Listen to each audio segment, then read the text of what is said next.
first of all, what are we talking about? Okay, we start with the student absence rate, which every student enrolled in public schools has. The student's absence rate adds up all the absences for effectively any reason, sums them up, and divides by the number of days a student was expected to attend. So the denominator would exclude days such as weather-related school closures where instruction wasn't expected. So you take the days, you absent divided by the days a student was expected to be present. If that ratio is greater than 10%, that student is considered chronically absent for that period. So chronic absence is associated with truancy, but it isn't the same. In contrast to chronic absence, truancy refers exclusively to unexcused absences. Okay, so then we also talk sometimes about the chronic absenteeism rate at a school or district level, which takes the total number of students who are chronically absent in a school or district and divides that number by the number of students enrolled in that period of time. All right. So chronic absenteeism pre-pandemic tended to hover around 12%. So amid the pandemic and its immediate aftermath, we saw that jump to over 30%. And the further we get from the pandemic, we want to see those levels return to pre-pandemic rates or lower, but they remain troublingly high. Still double pre-pandemic rates with our most recent data. And we're noticing some interesting trends when we look by grades as well. So before, we saw something of a U-shaped curve when it came to grades that were most chronically absent. Absenteeism in kindergarten was high, but we'd see a decline in the middle years, and then you'd see the highest rates of absenteeism in high school, where you might expect some kids to be playing hooky, for example. Fun fact, it is believed that the word hooky comes from the Dutch word for the game of hide and seek. I thought that was interesting. So while we still see hints of this U-shaped pattern, the growth in absenteeism in kindergarten has far outpaced other grades, and now it's our youngest students with the highest rates of absenteeism, now 10 percentage points higher than high schoolers. So while kindergarten is not compulsory in California, we balance that with the understanding that kindergarten is arguably one of the most important years in which the foundation for subsequent patterns of attendance, engagement, and learning are laid. So while the rise in chronic absenteeism has affected all student groups, it is most severe in some groups, particularly those who are disadvantaged to begin with. So Native American, African American, and Pacific Islander students face high rates of chronic absence, as do students involved in the foster care system, those experiencing homelessness, and those who have been identified as having a disability. Okay. So in 2023, PACE did a study to investigate why students are missing school. We interviewed leaders and practitioners across the state, as well as advocates representing families and students. We identified many societal and contextual factors that have influenced student attendance post-pandemic. It's clear that we're dealing with the effects of inertia from extended separation from physical schooling, with many students and families now considering attendance optional rather than compulsory. We're also dealing with lasting economic, health, and cultural impacts of the pandemic to students and families. And the causes of many of these factors lie beyond the immediate reach of schools, but we did take a closer look at the main school-based factors contributing to student absenteeism, and we found them to align pretty well with this pyramid, or this theory that probably many of you are familiar with, this theory of human motivation posited by Abraham Maslow over 80 years ago. So the reasons we hear for why students aren't coming to school really ran the gamut, but it probably doesn't come as a surprise to many of you, but it starts with the lack of stable access to basic needs, which we know interferes with students' ability to attend and engage in school on a regular basis. So health and mental health in particular emerge consistently as a reason for students missing school. And also, students didn't always feel their safety was ensured. So we're talking about bullying, threats of violence, but also mixed messages about health guidance left students and families questioning whether they were physically safe in school. And beyond questions of needs and safety, what emerged are this idea of like the pull factors. What are the pull factors that should be pulling students into classrooms? So questions about whether school is a place where students feel belonging and meaningful relationships with trusted adults and peers came up. Can students be their true selves in their classroom? If a student misses school, does anyone notice? Does anyone care? Love and belonging are basic human needs, and students will attend and engage when those needs are fulfilled. So another pull factor that came up was what are called esteem factors. So all humans, including students, have a need to feel dignity, to experience competence, independence, and respect. This can occur when students achieve mastery in an area they value, or when they see value in what they're learning and how that will help them eventually achieve independence. So these esteem factors would help students answer this question of whether going to school is worth it and whether they will choose to engage in the work of learning and self-actualization. So these findings are available to you through your QR codes, but they're also consistent with the positive conditions of learning, which we'll hear more about from Hedy, which is probably a good transition point for me to introduce our marvelous panel. Hedy Chang is the founder and executive director of Attendance Works, which is a national and state level initiative aimed at advancing student success by addressing chronic absence. It was founded in 2010. We credit Hedy for her remarkable success at having identified chronic absence as an issue area distinct from truancy and worth attending to. So if anyone has read any of the now frequent media news articles about chronic absence, you've probably seen or heard a quote from Hedy Chang. We also have James Bridgeforth, currently post-doctoral research fellow at Community Schools Learning Exchange, which supports LEAs build and strengthen community school strategies. So this fall, he will transition to the role of assistant professor in educational leadership at the University of Delaware. But in the meantime, California remains lucky to have him. He has deep expertise in community schools implementation and also issues of equity and justice in K-12 education and democratic engagement. And we have with us the Jessica Gunderson, Co-Chief Executive Officer at the Partnership for Children and Youth, which focuses on ensuring that children and youth in the most under-resourced communities are supported in all of their learning environments. That includes school, after school, and in the summer. She's been a leader in California advocacy and policy, and she's passionate and knowledgeable about the ins and outs of policy and system change necessary to support California's children and youth. So that was the introduction of the panelists. Would love to give you now a chance to introduce yourselves at your tables. You each bring a unique set of expertise and perspectives to this conversation. So please introduce your name, your organization and role, and we're asking you to address why you chose to come to this breakout session. So this is introduction, and we'll return to our tables after for conversations after we hear from our panelists. So go ahead and introduce yourselves at your table. All right, good afternoon. I get the pleasure of getting us going. So if you can see me, raise your hand. Woo! It's afternoon, you're not allowed to fall asleep. that post-lunch, I don't know, haze. So it is such a pleasure to be here. And I will just say, for those of you who know me, I've been sort of working on this since 2006, 2007, when we took attendance data, pencil and paper, and half the conversations with people starting in the early 2010s were, I actually think you have a chronic absence problem. Can you take your numbers and like figure it out that you actually do? We are a world away. Unfortunately, part of the reason why this is now such a big deal is because it's astronomical, the levels that we're dealing with. So that is not the reason why I want people to be talking about it, but I am glad that we're talking about it, because had we not developed this metric, we would not understand fully the true impact of this pandemic.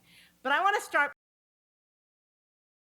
So, Jeannie talked about how the fact that people, during the pandemic, we closed, and people aren't quite sure, does it matter to show up to school? And I want to say that the first thing we got to do to address this issue is make sure that people understand it actually matters to show up to school. And so we have this whole showing up matters for real. It matters because it's about building routines. Daily attendance routines reduce stress. We talk about anxiety, depression are huge issues. Kids gotta be in a routine. Adults need to be in a routine. Families need to be in a routine because this helps you with safety, security, especially after chaotic transitions. And it's about engagement because I don't know, maybe I'm old school, but it is different to see you in person than if I'm Zooming with you. And half the people who I Zoom, I'm like, is that the person I Zoom with? I can't even quite recognize you. In person is where kids connect with other kids, connect with adults, and we underestimated how much schools mattered for kids' socialization. Kids need to be in person and developing relationships. And this is also about access to resources. And we figured out during the pandemic, oh my God, kids aren't there, so they can't even get nutritious meals. Now, school is back in place. And we need to remind folks, this is where you can get access to resources, not just meals, but tutoring, which we're talking about, mentoring, technology, extracurricular, after school, summer school, health and mental health services. And then school is about supporting learning, because showing up to school regularly is essential to learning to read by the end of third grade, doing okay in middle school, developing math skills, and being able to graduate from high school. So showing up matters for real, and we gotta find a way that all of us are messaging this. So the thing is, we talk about 1 out of 3 kids being chronically absent, and that is horrible. But what we have to recognize is, and in the morning, the opening panel mentioned this, but before the pandemic, only about a quarter of kids were in a school where 20% or more of kids were chronically absent.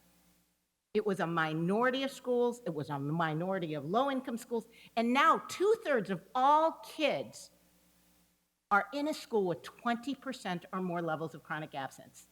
And as was said before, that is affecting teaching and learning for every single one. And what we see is that, so the percent of schools in California, and thank you, Pace, thank you, Belen, for helping do this, but when you talk about chronic absence, you can see that we went from 20%, 21% of schools with high and extreme levels of chronic absence in 2019 to 75% in 21-22.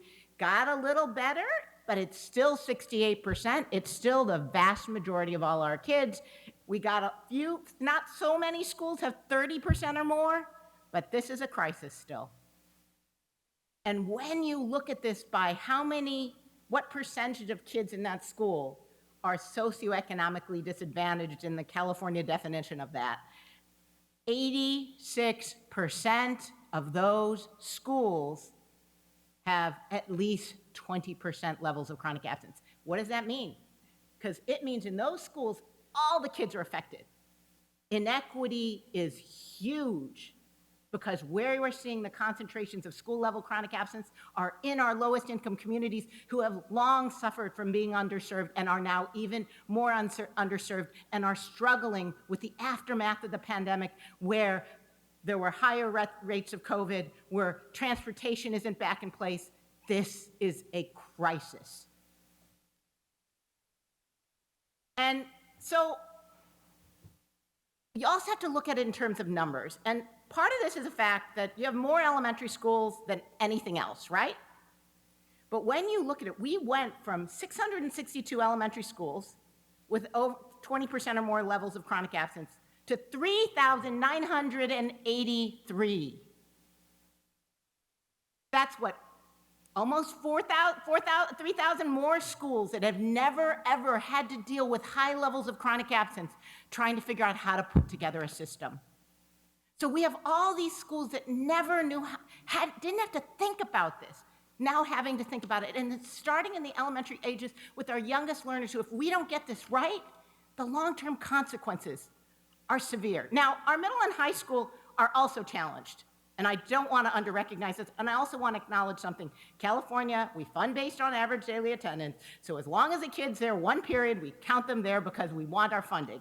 That makes sense from a funding perspective, but it means whatever we think our chronic absence levels in high school are, they are much worse. Good news. Every locality has to care about this, but also every locality has some schools that don't have as high as levels. Those are bright spots, or potential bright spots, where we could learn what are some of the practices that are working. So I just want to now just do a little bit of framing, and this, as Jeannie said, connects to the earlier framework that was Maslow's hierarchy. What we know is high levels of chronic absence reflect an erosion in positive conditions for learning. Before the pandemic, by the way, there were some populations. If you looked at our Native American rates of chronic absence, clearly a lot of Native American kids did not have these positive conditions for learning. Clearly a lot of African American kids did not have these positive conditions for learning. But now so many kids do not have this place. They don't feel school is physically and emotionally healthy and safe. They don't feel a sense of belonging, connection, and support. They don't feel a sense of academic challenge and engagement. And they aren't surrounded by adults and peers which have the well-being to invest in the relationships that are so essential for putting every single one of these things in place. At the same time, this framework gives us really clear ideas about what we need to do. We need to have a multi-tiered response that starts by making sure every kid feels belonged, that they belong, that someone cares about them, that there's an adult that cares about them, that there are kids who care about them. We have to do that across, not say, oh, that's the work of the attendance people. This is the work of the whole school to make sure those positive conditions for learning in place. Because if I can't make sure that Jeannie feels when she walks on that campus that she's welcome and connected and we love her, if I go and send an attendance message and say, hey, Jeannie, you missed school, you ought to show up, she's gonna be like, why? That's why the first positive foundational supports are cut across everyone, and then we can use attendance data to figure out what do we need to put in place for tiers. Universally, everyone needs to get a kind message when they miss school, an understanding of what the schedules are, when vacations are. Then you can use additional data to figure out who needs a mentor, might need more intensive tutoring, might need sort of other things that will be more personalized. And then there's the kids who are really missing a lot of school, who need more intensive interagency collaboration to support them. If we use our data, we can get it right. When we have high levels, though, you don't start at tier 3, you start at positive conditions for learning, because if you can't solve that issue, all the other levels of the tiers will not work. We've also kind of taken this and said, so what you really need to understand is we need to make sure what we put in place in our tiers reflects what we know locally, and sometimes it can be informed by state or national data about why kids don't show up. What barriers are they facing? Is it because they're having to work? Is it because they face trauma? Is it aversion because they're feeling anxiety and bullying is at an all-time high? Is it disengagement because we are having staffing shortages? And so maybe if we have staffing shortages with school staff, both we need to figure out long-term strategies to address that, but we might use community partners to make sure we have stable relationships because we can bring together a variety of people to address that. Or it could be our misconceptions. And in California, for example, our California Department of Public Health has done an amazing job of releasing new guidance to help people know when kids have symptoms of illness, when do you keep them home, and when should they largely still continue showing up to school? We can build on that locally, and we can make sure that our tiers of support reflect what we know. Because sometimes how this plays out will vary by a rural situation or vary by the group that you're talking about. Native American kids, for example, we've totally broken our treaties. We have a history of boarding schools. So when you work with that population, you actually have to work through that distrust. Otherwise, they're not going to come to school. But that's tailoring your work locally so that whatever you're going to put in this tiered system of support recognizes this. And expanded learning in community schools, which you will hear about soon, are key strategies for doing that, because expanded learnings can help us with both tiers 1 and tier 2 interventions, and community schools can help us figure out the whole system. We have to really think at this moment about expanding family engagement. There's research from Illinois that I would believe would support us. More family engagement during the pandemic actually helped schools not have as high levels of chronic absence, and I believe it's helping those schools recover faster. But we also have to make sure that those schools which didn't keep the trust of their families, can re-engage families. We have to have student connectedness. Adults who care about kids knowing that there's an adult who cares about them, other kids who care about them are engaged in pro-social activities and are feeling that school is a place that welcomes them. We have to make sure we're looking at health and safety at schools. We have to make sure we have community partnerships to do all of this. These are critical strategies that we can think about given what we're seeing nationally. And you can leverage your chronic absence data. So COVID relief dollars are ending, but we have a lot of dollars still in place. We gotta leverage them, and they can use this data point. It's not about creating a new attendance initiative. It's about taking what we know and integrating it into existing funding streams and supports, and community schools and expanded learning are amazing opportunities. We can use data to prioritize which schools most need a community schools approach or expanded learning program. We can, within those schools, prioritize which students would most benefit. So for example, for expanded learning, which is often first come, first serve, you target those kids and you tailor the strategies so it's gonna be most engaging for them given what you learn from them about what would make them wanna come to school. And then we use that data, which gets collected every single day, to engage in continuous improvement. So thank you so much, and with that, I'm gonna turn it on. Over. Let's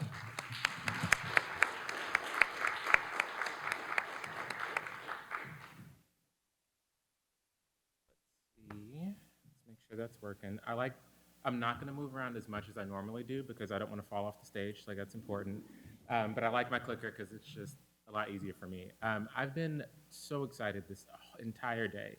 Because I've heard a lot of folks talk about community schools and talk about the benefits of them and the amazing things that you can do in community schools. And so that's been phenomenal. But what I always like to start off with is just asking folks, can you raise your hand if you've ever heard of community schools? Seems like most of us, right? Okay, cool. I got some double hands in the back. But now I want to see, can we raise our hands again if you can define a community school? Some people are like, yeah, this is what normally happens, right? Like I start asking about definitions. People are like, I can talk about it, but I don't know if I know exactly what it is. And that's real. And part of why that's real and part of what we know is that there are a lot of definitions. There are a lot of understandings. Community schools aren't new. We've been doing community schools for decades, generations. It's been an ongoing strategy. And it's important, though, to think about as we talk about community schools, what a shared definition could look like and should look like. As you can see up here, and I want to also let folks know, I'll have a lot of slides that are going to have a lot of pictures and all types of different things. Please make sure to actually look at the slides scan your QR code or do that because I want to make sure you can actually see them. But there are all these different pillars and standards and frameworks and all these things. I mean, if you were to ask everybody in the room, you might have a very different definition of what community schools are.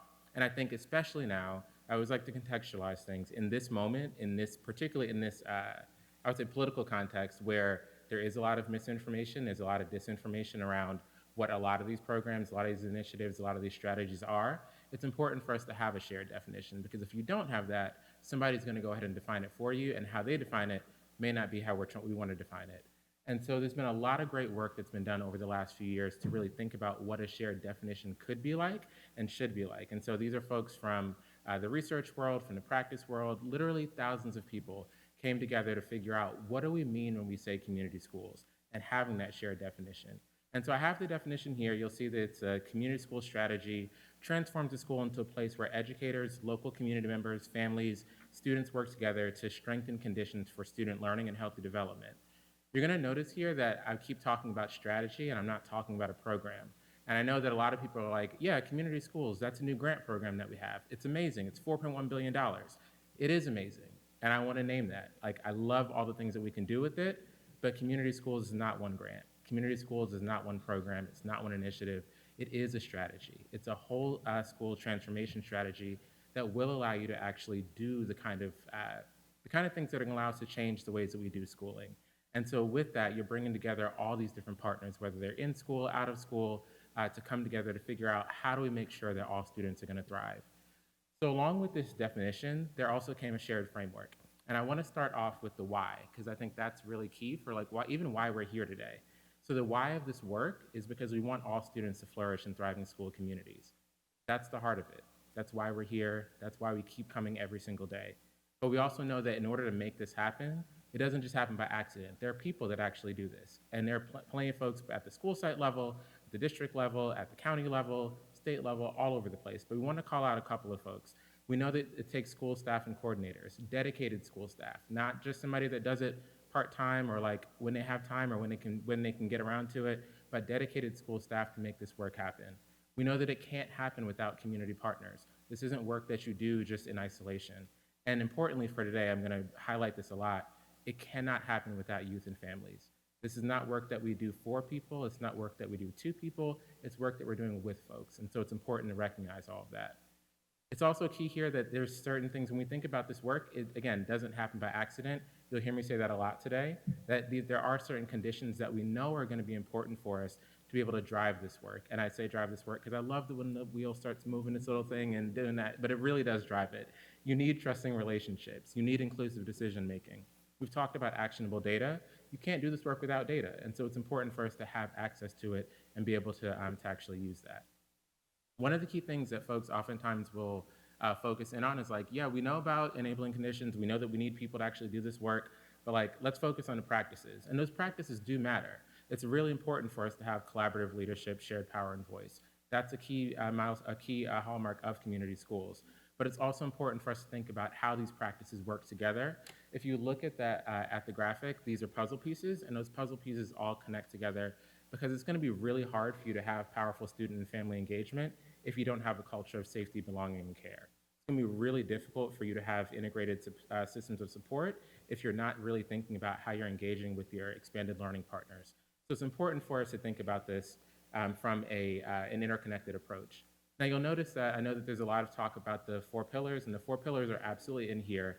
Really important for us to hone in on that, but also it's important for us to think about the other things that are happening in schools that absolutely matter. So again, that culture of safety, of belonging, safety, and care, and also really thinking deeply about instruction. We're schools, so you have to actually teach kids. Like, it's really important for that to happen. And in order for that to happen, it can't just be just teaching anything. It really needs to be focused on community-connected, rigorous instruction. And then lastly, just again, when I say this work doesn't happen by accident, there has to be an infrastructure that's going to keep this work going. And so the infrastructure is going to be these shared governance structures that you can model for schools to be able to do this work. We really do need these strategic partnerships. School sites shouldn't have to be coordinating all of that on their own. You need to have an infrastructure to allow that to actually happen. Again, the data systems are key points that you need to have in order to make actionable data happen. And then professional learning opportunities have to be here as well. And this idea overall about continuous improvement cycles. How are we getting better at what we're doing and learning from everything that we're doing every day? Now again, I'm gonna focus today on powerful student and family engagement. Not gonna talk as much about family engagement, but Hedy is absolutely correct. You can't do this work without family engagement, and we can talk about that at another point, but today's gonna be about students, and it's gonna be really important, again, to focus on youth. So why do we even need like student voice in policy and decision making? I always go back to this quote from Michael Fullen. It was about almost 10 years ago, where he asked this question, what would happen if we treated the student as someone whose opinion mattered in how learning occurred and for what purpose? Now, I used to teach elementary school. I taught first grade and third grade.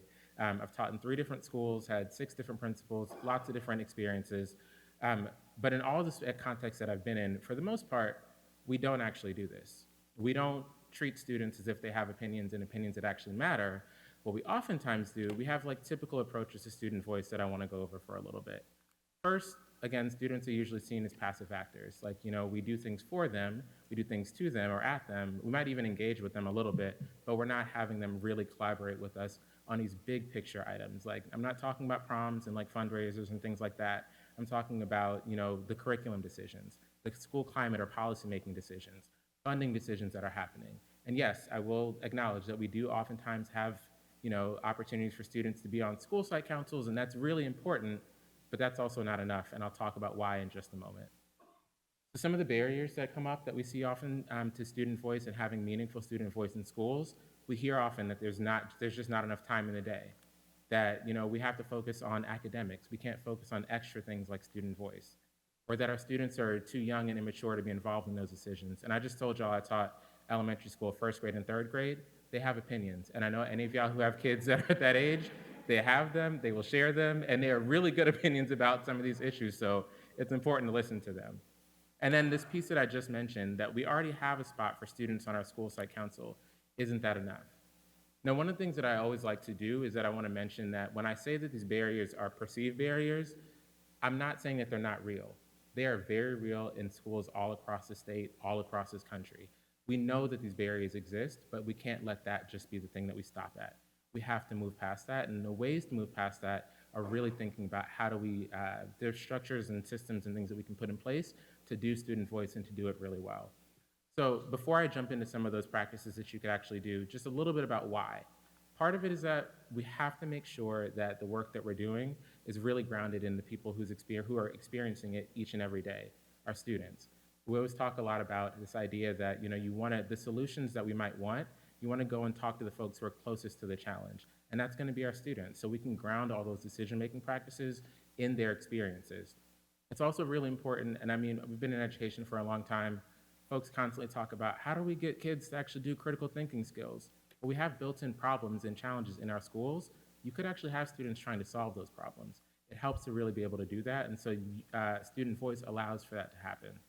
And then lastly, it's important for us to think broadly about the school climate and think about how in the world do we make sure that we build those relationships between students and teachers, between students and classified staff, between families and teachers and students, all in one space. And we know that student voice practices are a really good opportunity for us to be able to do that. And we know that if you have a positive school climate, you're going to have a culture of safety and belonging that's going to have students wanting to come to school more.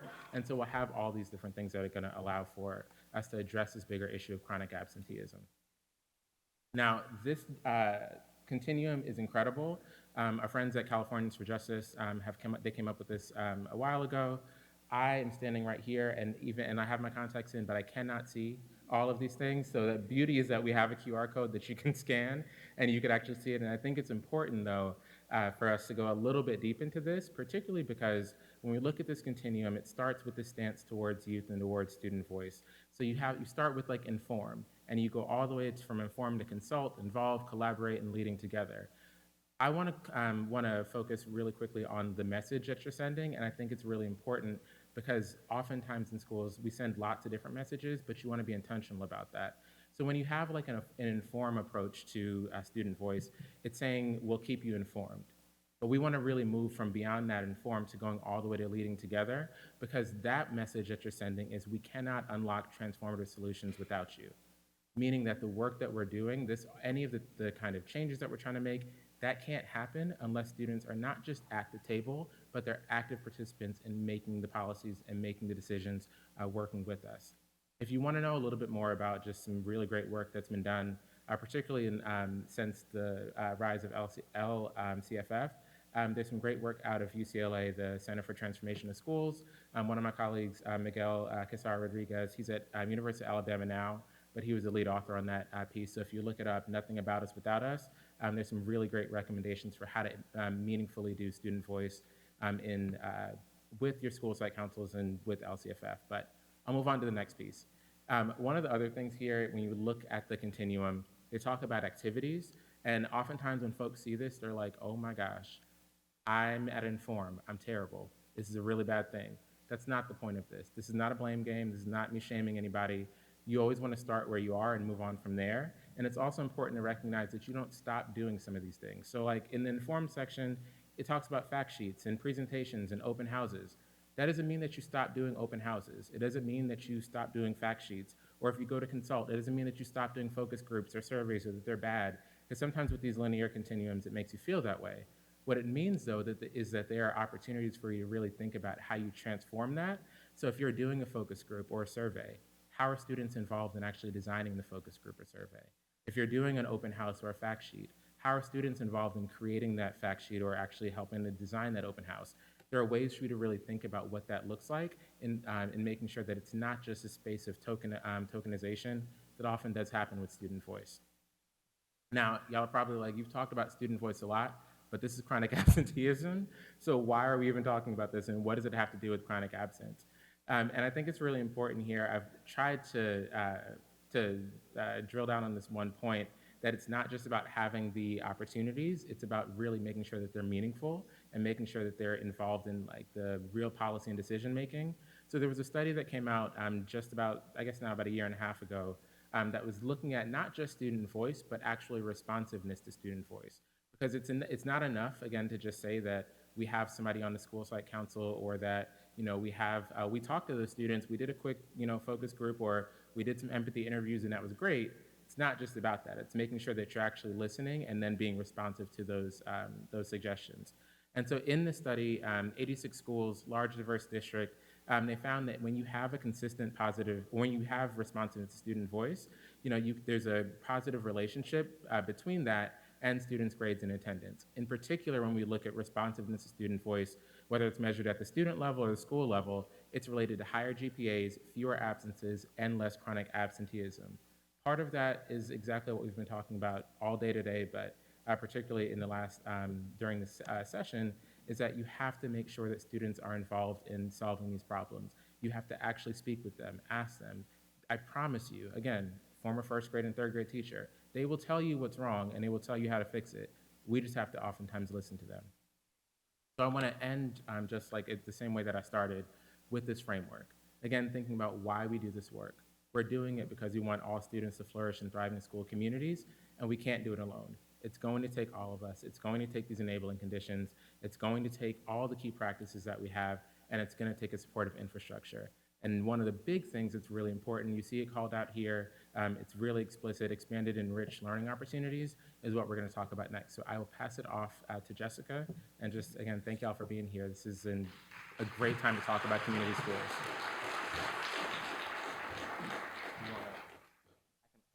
I can leave it, you got it.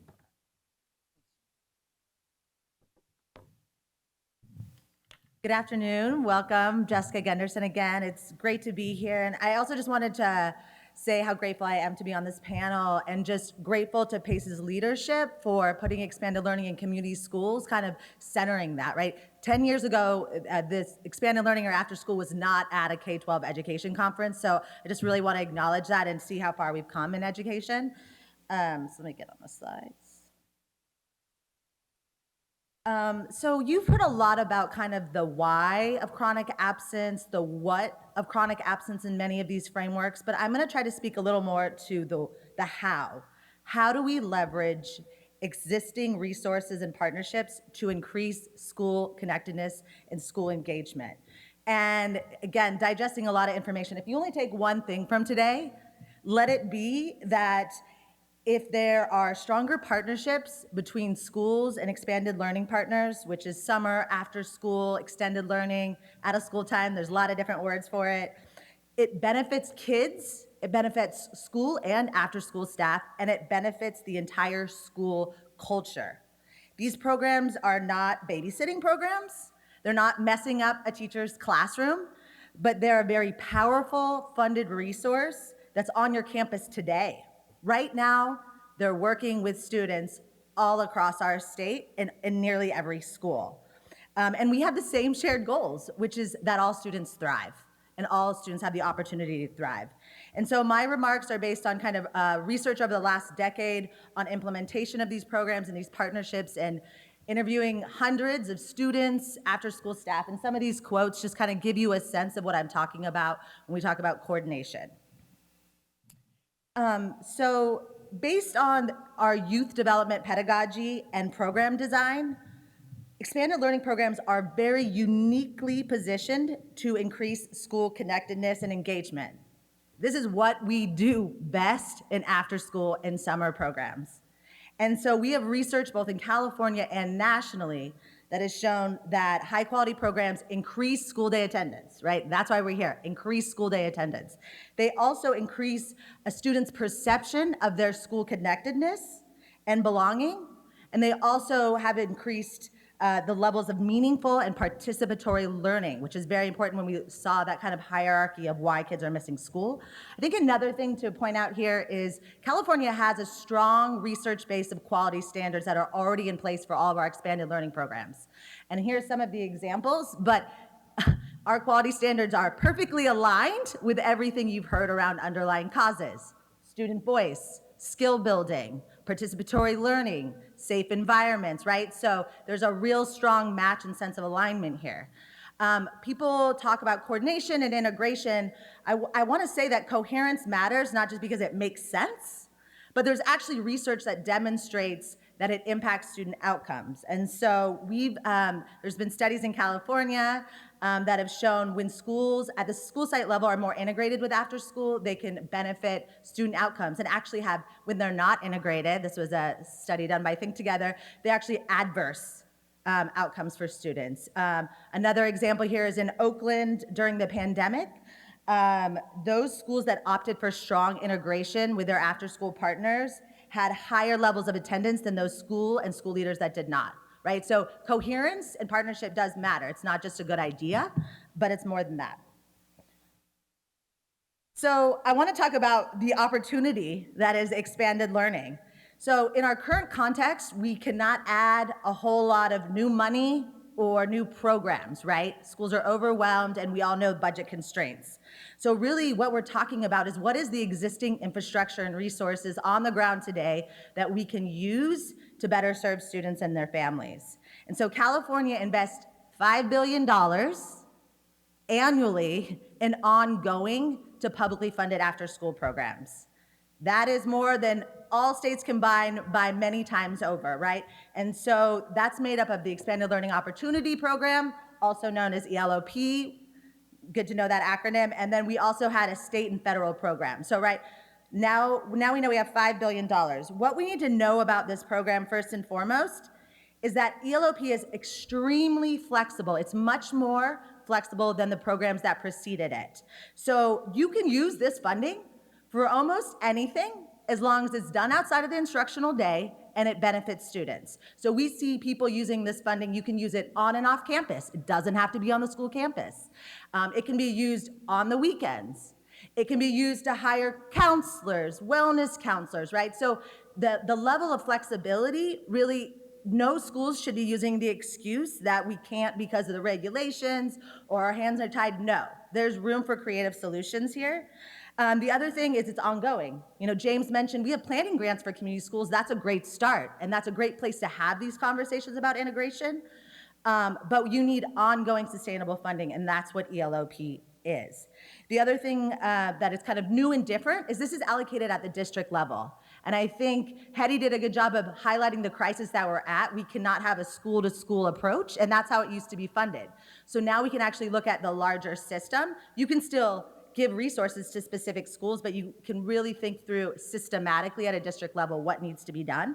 I think the other things from kind of what we learned here today is that the vast majority of this money goes to elementary schools, and that's where you saw those huge increases. The other piece of this is now these programs are also meant to serve TK students as well, right? So we saw the problems we're having in TK and kindergarten. This funding source now applies to those students as well, which is something that's new and different.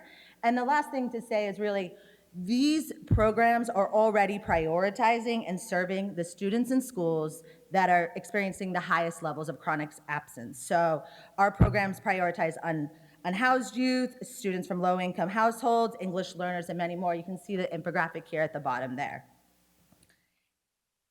And so, as outlined, I think I love Hedy's infographic where really in the middle of everything is the fact that central to all things are positive conditions for learning is really about connections and caring adults. The biggest asset of our expanded learning programs are the people that are working in them, right? We have a very unique and diverse workforce that's rooted in the community. So here's some statistics here, but the folks working in after school and summer programs are much more representative of the kids and communities they serve.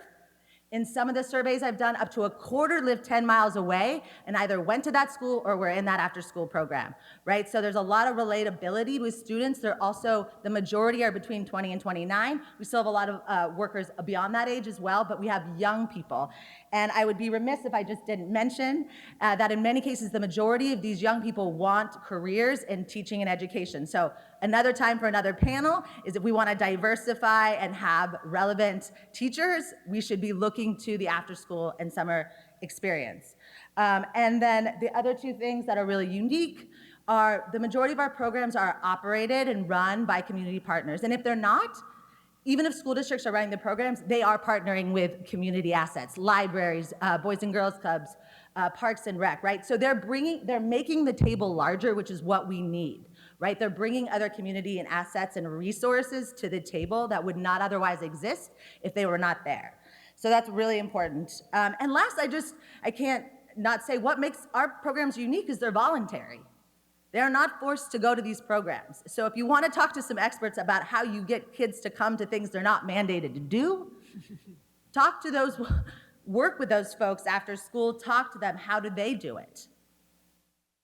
Okay, and then I wanted to get to some specific strategies. Okay, I'm gonna go back to my school, what can I actually do? So I was looking in all my research as I prepared for this, and what I saw is, oh, wow, folks were doing this as they re-engage students and families after school closures, right? So this was done, this has been done, and somehow, after that summer 2021 was actually labeled the summer of joy in California, we went back to our old siloed ways.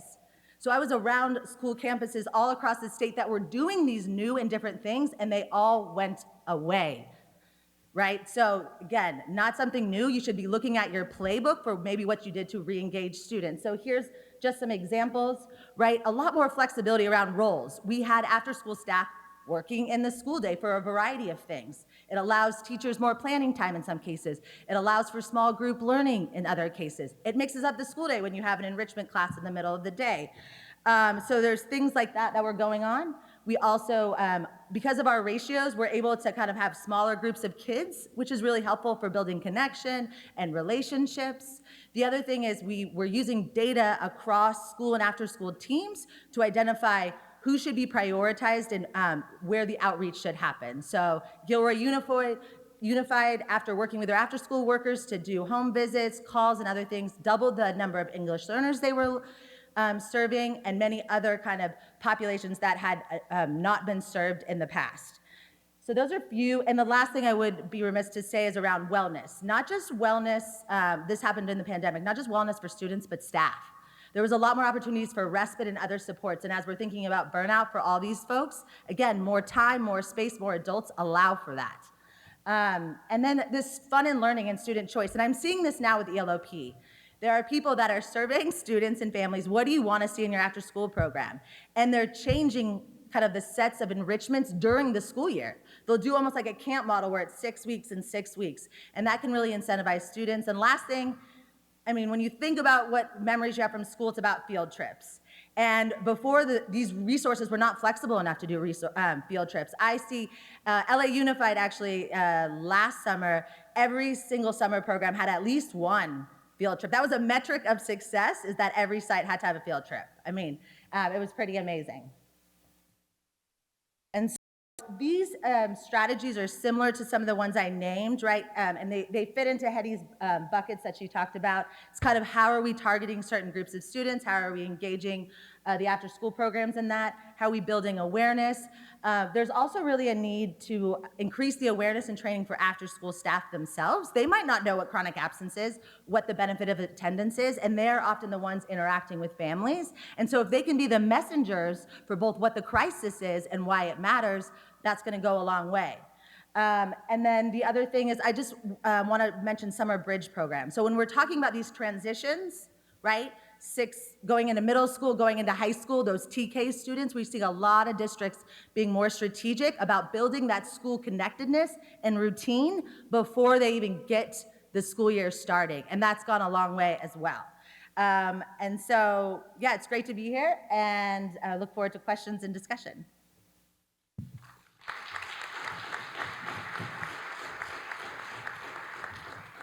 Thanks, Jessica. Thank you, Hedy and James. So it was really great to hear some of the analysis, the school-based analysis and the equity implications of that. And also thank you, Hedy, for presenting some of those frameworks to help us think about approaches to addressing chronic absenteeism. It was terrific to hear about ways in which we can leverage some of the really great thinking that's already gone into thinking about community schools as places that can help students thrive and serve their needs and particular, thinking about the importance of student voice, and then also engaging expanded learning, really to leverage those resources to serve students and really learn from what they're learning about implementation, about how to serve students and to engage them and help them to feel like they belong. All right, so now is our time for our Q&A. It's our time for us to kind of bubble up any questions that came up at the table talk that you would like to pose to the whole group or to a particular panelist or the entire panel. One question that I've heard is specifically for Jessica, and I'll go ahead and pose it, is can ELOP dollars be used for transportation? The answer is yes, but it's not a solution for gaps in transportation, right? It's not.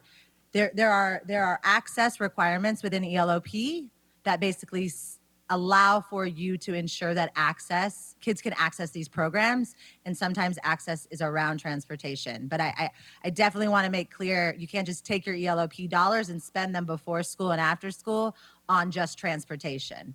But they can be used for transportation, and we've seen that. And there is also a question, I guess I'll direct this to Hedy, about, thank you for sharing that data about chronic absenteeism and how it interacts with poverty, but there's also this concern about higher income students and their higher rates of chronic absenteeism. Can you talk a little bit about that, why we should be concerned? What we've seen, I think there is data to suggest that that is a case in California. I actually know in Connecticut, which publishes their data monthly, so I can see 2024 data.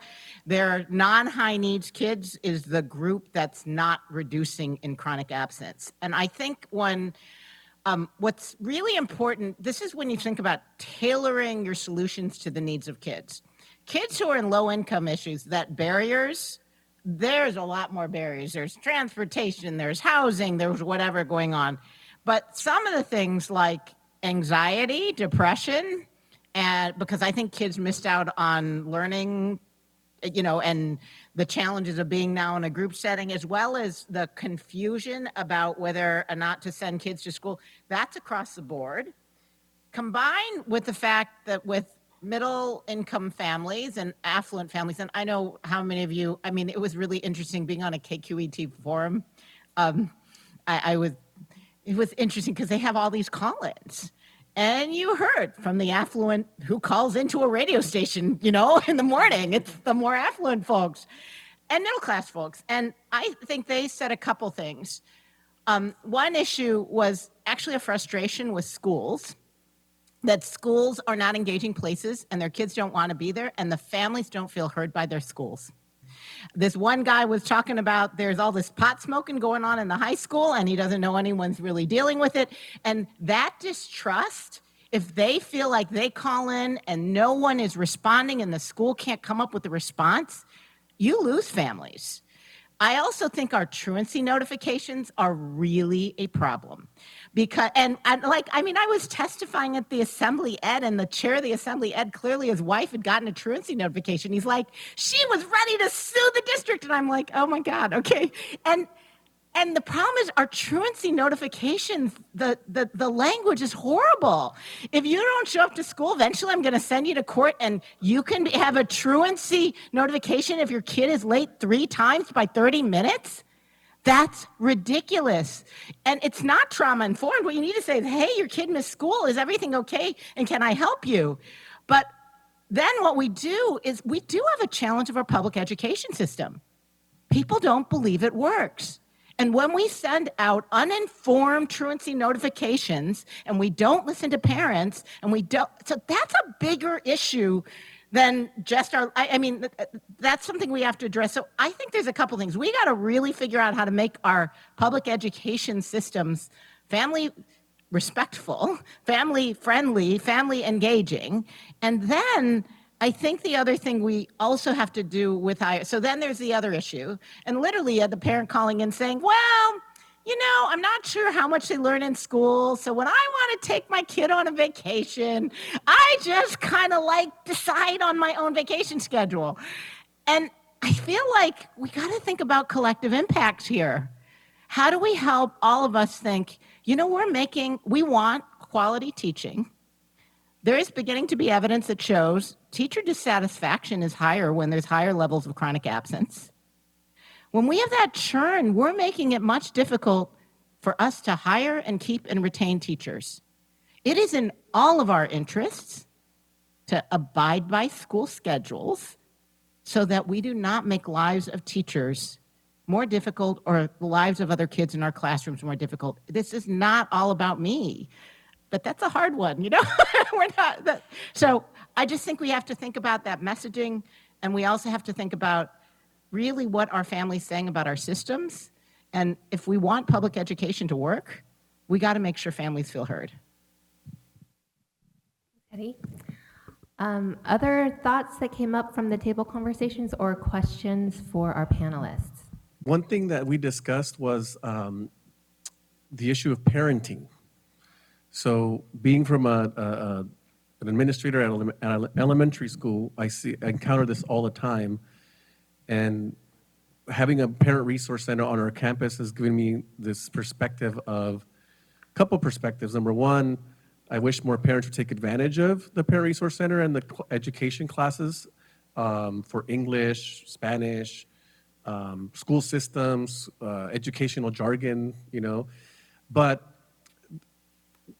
I feel like we are lacking this approach to teaching parents how to be parents and take control of the situation at home so children attend school. And that's not the only solution or the only factor, but it is a factor that we see all the time.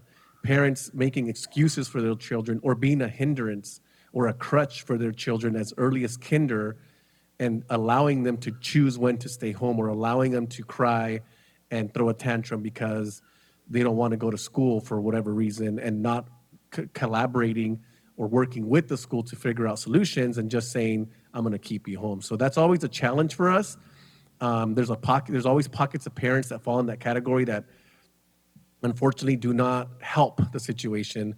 And so I was kind of joking that we also need standards for parenting standards and holding parents accountable for those basic standards, like get your kids to school. Especially in primary, where we see the higher chronic absenteeism rates. And so that is a factor, is the lack of parenting sometimes. Yeah, James? Yeah. So I think I have a lot of thoughts, and I think so. I want to first thank you for sharing that, because I think it's important, and this is kind of related to, I know I talked a lot about student voice, but that slide that I had that was about barriers, it's important for us to recognize that there are barriers and that they do exist. What I also want to raise and name is that so much of this is about trust and a lack of trust in schools. And I say that because when we think about schooling and we think about the ways that our schools have operated for centuries, they haven't always been places where people feel safe. They haven't always been places where people feel welcomed. They haven't been places where people feel valued. And if I had a really terrible experience in school, I'm probably not going to want to send my kid to that school, especially if I'm living in that same community. I think back all the time. I had a kid when I was teaching third grade. His mom had also gone to that same school, literally had been in that same exact classroom. The teacher next door to me, I thought she was a wonderful person. I still think she's a wonderful person, but that kid's mom had a really terrible experience with her. And I didn't realize what that would have done or what the impact would have been until one day when she came down the hall and she literally had her head held down and dropped her kid off and then said hey to the teacher, and then she turned almost into a kindergartner who was who felt like they were in trouble. And I say that because I think it's important for us, even when we start to have these kind of conversations and we're thinking about how parents may not be, maybe they're not as invested in the particular school building. It's always important for us to ask questions. So I always start with why? Why might they feel that way? Why might they not want to be engaged? Why might they not want to be involved? And oftentimes what you might find is that Some of it is that there might have been some really terrible things that have happened and nobody's actually addressed it. Nobody's been responsive to it. Nobody's really thought about, well, how are they going to feel valued? So I'm trying to make sure that I'm answering not necessarily a question, but just like, having a dialogue. It's important for us to say yes and, like, I understand that that's a reality, and what can we actually do about it? And one of the things that we can do about it is really think about the history of what the school system might have been like for them, and then work with them to figure out what solutions they might want. So even when we're thinking about parenting classes, I remember talking to a parent, we were doing a set of interviews to try to understand, what folks were thinking about with the school. And they said the only time that they heard from the school was when their kid was in trouble, or when they got a truancy notice, or those kinds of things. And like that isn't going to build a trusting relationship with the family. And so if all you hear and all you know is that there are these negative experiences, I'm probably not going to want to talk to people either. I wouldn't want to have any kind of relationship with them. And so it's important for us to think about like what kind of messages we're sending. And even with those parent like education classes, one of the really cool strategies that a district has been doing that we've been working with is that they've been actually working with parents to help design what those education nights are like. Instead of just saying like, oh, we want you to learn X, Y, and Z, they're saying, well, what do you want to learn more about? How can you be involved in preparing those kinds of courses? And maybe you might even be somebody who might be teaching them. Like, so there are lots of opportunities, I think, to move past to one, name that there are these challenges, and then move past those challenges to figure out how can we actually like solve the problem. So thank you for raising that, because I do think that sometimes in education we get like very preachy and very like we're like, oh, we parents need to do better. And there's a lot of things, and like we have this idea of what schools should be without acknowledging that schools just haven't been great places for a lot of people, particularly for marginalized folks. Can I add to that?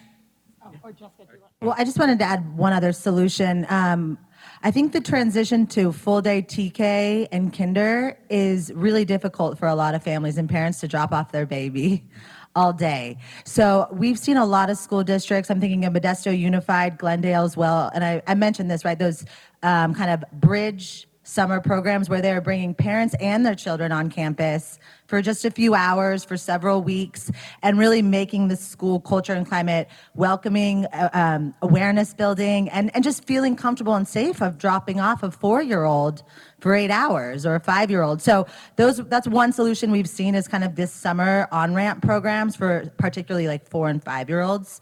And usually very culturally relevant and led by community-based organizations in partnership with the school and the parents and families. So I think it is important to both understand where parents are coming from and also recognize that during the pandemic, parents became disconnected from each other and even from advice. My kids are grown, but I remember it being so challenging. I'm like, how do I get 2 kids out the door? Like, my husband had this crazy system of all these alarms going off because we were tired of yelling at him all the time. I mean, and so I want to suggest a couple things. One is parent-teacher home visiting, which came out of Sacramento, is an amazing tool. And part of it is very much when the teachers come to visit, they ask about parents' experience in schools, and then how and they actually don't start with attendance, by the way. They just talk about what are your hopes and dreams, and how do I forge a relationship, and how do I think about that? And we have to have that individual connection, because we've also lost the connection between kids, families, and schools. I can't tell you, you walk on school campuses and parents don't even walk their kids onto campus anymore, either because of COVID concerns or because of safety concerns because of the school shootings. Mm-hmm. They don't have a chance to actually directly connect with teachers all the time. But the other thing I want to say is, this is a word of advice. If you want to talk to parents about attendance, never call a meeting on attendance for your parents. They will not come. It is the kiss of death, because everyone thinks they're going to be scolded and yelled at. The way you bring in attendance into parent conversations is you do activities during your back to school night, or you say, we're going to have, how do you help your kids succeed in school? And then you talk to Tanae Weller, who's done this amazing stuff. She used to talk to the parents who were the ones who were chronically ill and say, we need you to be leaders. We need you to help be in helping do this. And then one of the things that we've done is we've created, and you can go onto our website, these interactive activities, and one of them is called Routines That Rock, and there's 2 different versions of it, where you bring families in, you first talk, we show a video, you build a connection, talk about routines, talk about what are the routines that parents have to have in order to get their kids up, and then you have them develop routines that rock songs based on their favorite, I don't know, your favorite lullaby, your favorite Christmas carol, whatever it is in your home language, and then you create a Routines That Rock song book, and then you make it available for the school. Now you've got a conversation, and it's fun, you can videotape them. It's now made it an engaging, fun activity for families. It's normalized that, you know what, getting your kid out and that's a hard thing, and if you're having trouble, join the club.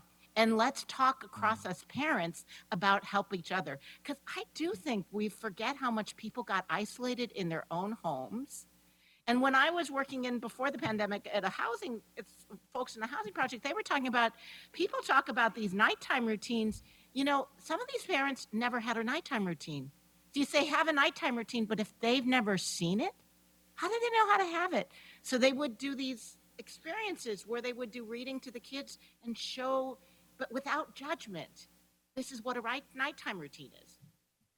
Okay, so we're actually nearing the end of our time together, but if I could take the opportunity to pose the last question, and if each of you could answer, that'd be great.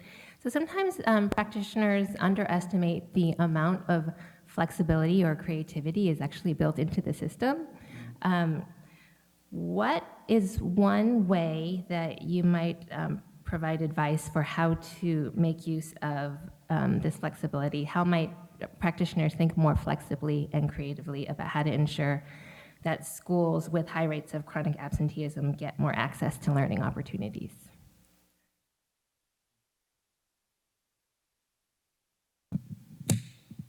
I'll go for one. Actually, one or two. One is, how do we recognize and give credit to learning that happens outside of the school day? So one is systematically recognizing learning that happens on Saturday, happens after school, happens in the summer.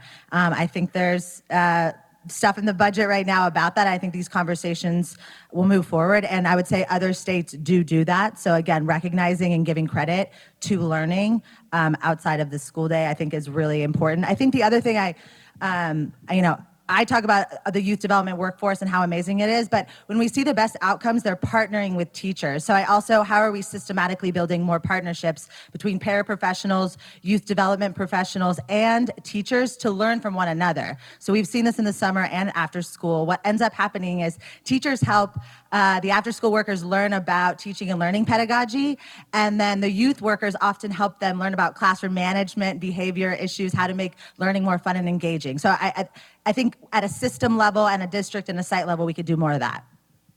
Thanks, Jessica. James? Yeah, I think from a community schools perspective, one of the biggest things that's I feel like the most exciting is when you actually have a well-functioning advisory council and what that can actually be. And the reason why I say that is because oftentimes schools operate in silos where you might have, yes, this group of teachers is going to be going to this meeting because it's their PLC for that. The senior leadership team is going to be meeting and doing their thing. The after-school folks aren't actually even invited to any of the rooms, and so they can't come to anything. And so an advisory council allows you, and then students just kind of forget that, and we are afraid for parents to come in because parents are going to critique us, so we're not going to let them come in. And so there's all of these different silos, right? But if we can think about an advisory council and think about it being a space where everybody can come in and everybody feels valued, and it's also, one of our colleagues likes to say that it's, especially when you're inviting people to a table, you can't just come in immediately and just say like, all right, let's get down to business. And that's what we do in schools. Like we wait, people walk in the door and we're like, all right, here's the agenda, here's a meeting, here's what we're doing. And it's like, first, how are you? Like, hi. Let's actually think about that. Let's talk about like, oh, I don't know, like let's have an icebreaker. Let's try to figure out how we actually build relationships, and advisory councils can be a great way to do that, because eventually you are going to have some tough conversations. These are going to be the spaces where you talk about funding. These are going to be spaces where you talk about, you know, what kind of policies you want to make or what kinds of programs you want to have. And so you can't do that work without doing the trust building work, and that's going to take time. But the councils can be a good space where you do have an actual, I would say, maybe not even necessarily low stakes, because sometimes school site councils they can be weird for lots of different reasons, and that's a whole other panel for another day. But I think if you have an advisory council that's specifically focused on community schools and specifically focused on bringing everybody together to figure out how do we make all this work, and including folks from, again, extended learning, from your families, from your students, from your like even the, I oftentimes will also say this, we don't bring in classified staff, and that's another thing. Like, our custodians need to be at the table. Your bus drivers need to be at the table. It's really important for your front office people to be at the table, because I guarantee you, your front office person knows more than anybody else in that school. And so it's really important to make sure that they are able to say things. So make sure that that advisory council has everybody there so you can have these good conversations. Great, Hedy. Last word to you on how to think more flexibly and creatively about giving learning opportunities for students or schools that are experiencing high degrees of chronic absenteeism. I think that we need to do a better job of having a shared picture of the challenge, and that's where this data can help. And then unpacking, working together. I think advisory councils can be a perfect example, making sure that we bring teams together to say, so what do we think is causing this? What do you think will improve this? And then use our data over time and recognize we're going to have to learn. But you got to create a learning community that's using data and student voice and staff voice to inform the strategies, but then constantly assessing whether it's working and showing that you're willing to rethink things when it's not. Great.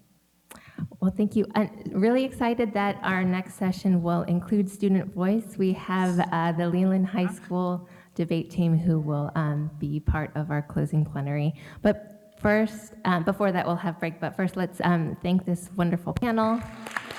Jessica, James, and Hedy, thank you for being with us. Let's do that.